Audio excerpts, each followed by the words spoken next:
साईं वियो या दीदार वठो त पोइ वरी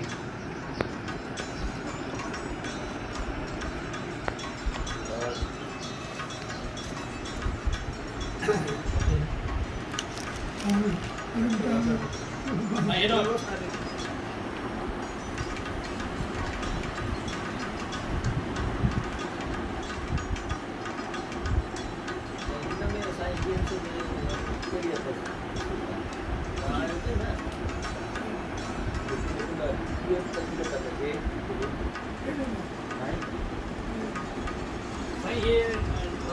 दवे में 88 में सही तुम्हें तो पेरी वर्षी है सही वर्षी हुई 40 हो पेरी वर्षी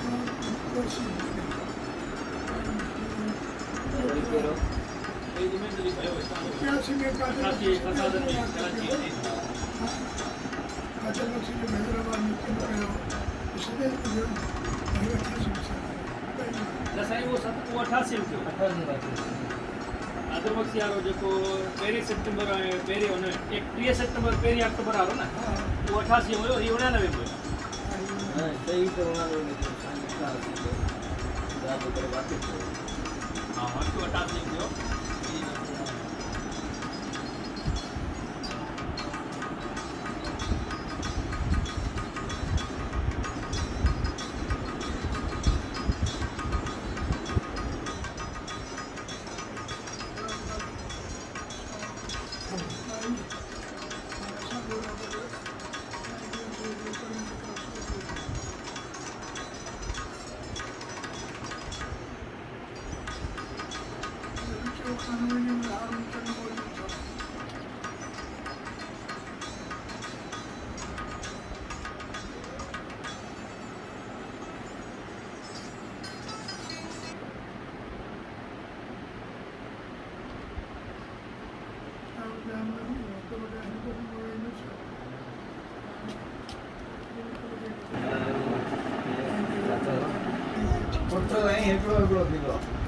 साईं 7 पीढ़ियुनि में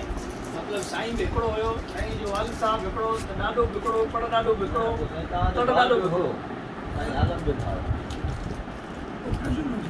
दुनिया खे हमारी भाउ यारा से बड़ी रानी को माना ये उनखे अची स्पीड ब्रेकर हथ कबंदो आहे